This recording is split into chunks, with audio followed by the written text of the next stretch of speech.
Good morning. It is March 6th, exactly 10:03 in the morning. I'm here in my office in front of my laptop, and this is my kitty cat, Coconut. She she was born, I think it was May 9th, 2020, during COVID. And she's the only one of her litter left. I think there was 5 of them in that litter, and she is Isabel's daughter. Isabel is on the dresser there, and that's Charlie here on the desk. He's going out into the catio and messing with my lamp. But be nice. He's a little bit of, I don't know, an antagonizer of some of the other cats. Anyways, this is Coconut, and she has cerebral hypoplasia, which is like cerebral palsy for cats. She has a hard time controlling her muscles and has a hard time walking. So, but she gets around. She can climb up on the sofa. I had a catio installed on the front window, so she would climb up on the sofa and go out into the catio. But this fall, when the weather kind of turned, I wanted to clean the windows, and it was really hard to clean the windows with the catio on there. So I'm gonna have to figure out something else. I want something removable that I can take off and put on. And I also wanted to put flower, I don't know what you call it. I don't know, something that, a row of flowers underneath the window in a wooden box. Planter, a flower plant. God, where's my brain today?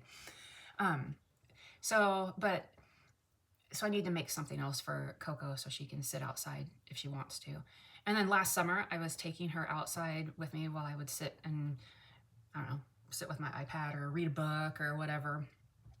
And when I would sit outside in the Chase Lounge, and I would bring Coco out with me, and she loved it. And then she wanted to be out there all the time. And I had a screen on the front door that she figured out how to get out there. So she would go down the stairs and across the wood chips and into the yard, and I'd see Coco sitting out there unsupervised.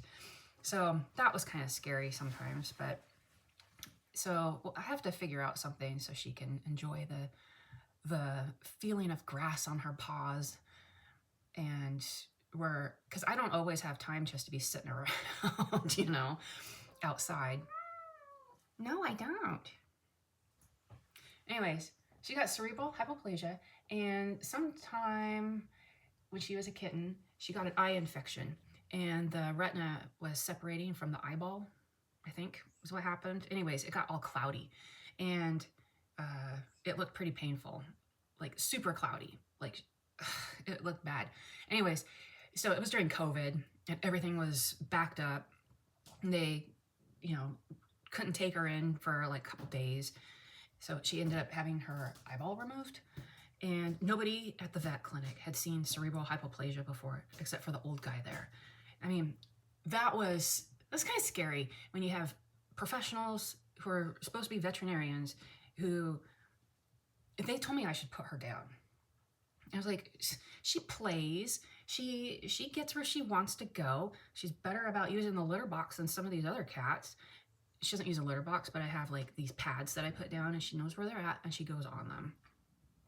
And like that one, I know she doesn't like Charlie there. It's okay, you're sitting here with me. Don't look at him.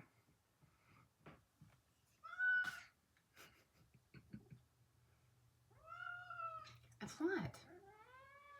Sometimes she gets a little testy, but most of the time you just touch her and she purrs. But yeah, scary that there's vets that don't know fairly common things. I mean, you just Google it and it shows up wobbly cat syndrome. They can live a happy life. I never went back to that clinic after that. It kind of pissed me off that they said that. Oh, put her down. No, she is the happiest, most cheerful little thing. And she rotates between rooms. So probably the last 3 or 4 months, it's been the front living room.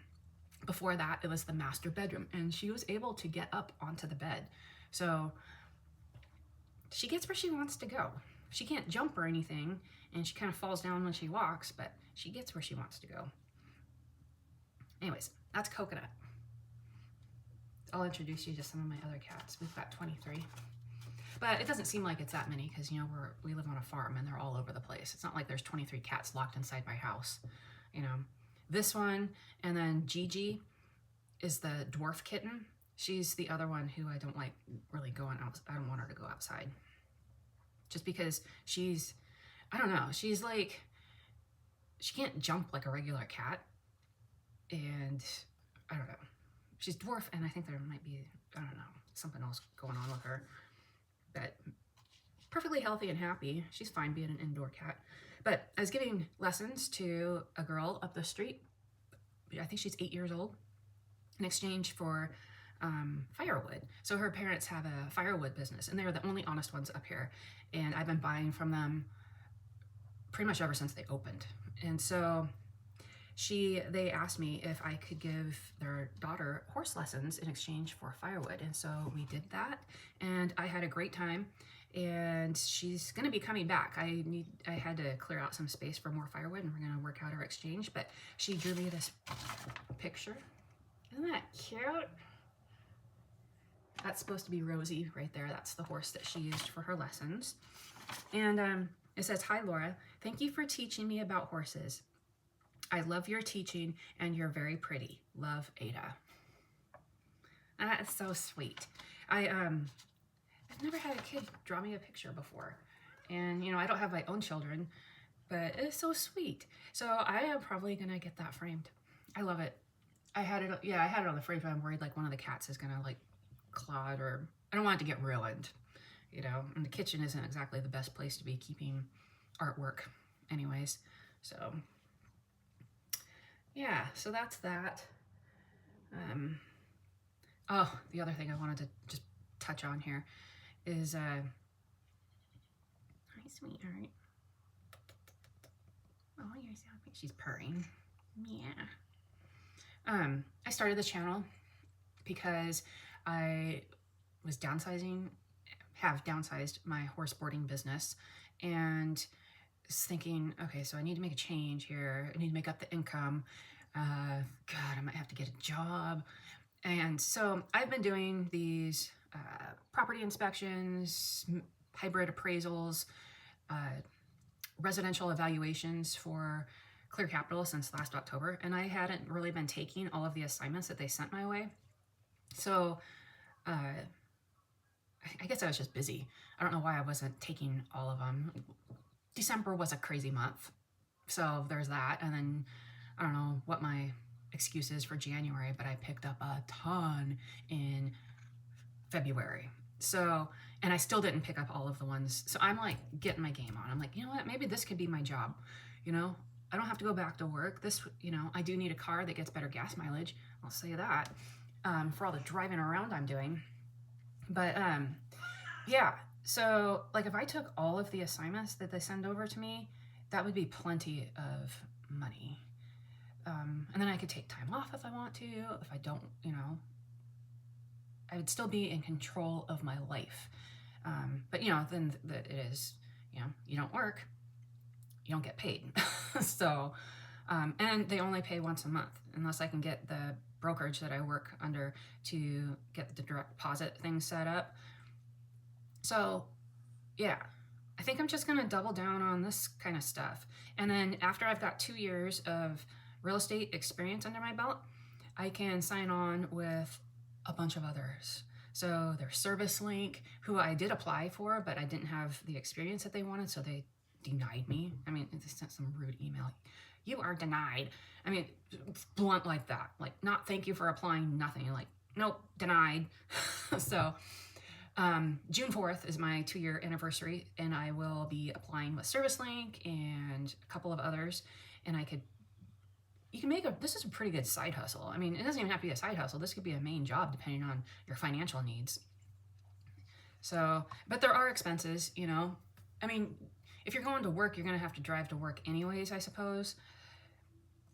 You know, but the nice thing is this is a business. So like vehicle expenses or mileage or gas or maintenance, I mean, you could probably write that off.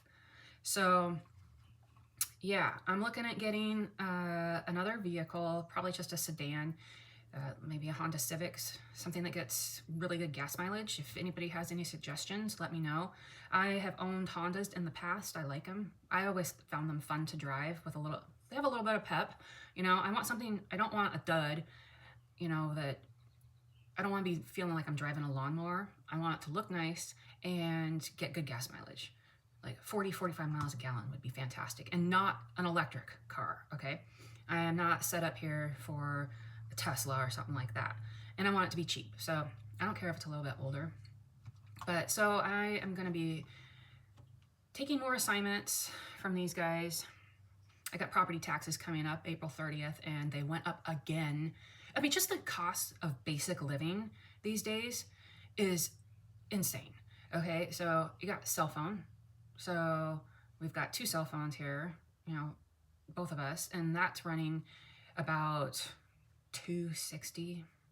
I gotta switch over to like Patriot Mobile or something like that, but I don't know how the service is out here. But yeah, just your cell phone, the power bill, power is going up, and they still haven't implemented the 13% increase that they're scheduled to do. So everybody was complaining. There's Facebook groups and stuff up here. Some people got a $1,000 power bill. So luckily ours isn't that high, but it was higher than it normally is. And I did a little experiment where I took out the light bulbs in my lamps and got these battery powered ones that are rechargeable, and it didn't affect our power bill at all. And I don't usually have lights on or anything anyways, but I just kind of wonder, are those even more efficient? I don't know, because you got to plug them in anyways to recharge them. Is it the same as having a light on as it when it's sitting in the charger? I don't know, but they are nice to have if the power goes out. So there's that. Oh my God, Coco. So I'll probably put her back in her little spot in the living room. Anyways, that's what I'm doing today, doing a clarification on one of the evaluations I did yesterday and finishing up a report. I was all over, almost all the way up to the Canadian border yesterday. So I'll get that finished up. And I'm probably gonna make some brownies or something. Cow cow. All right, talk to you later. Have a good one.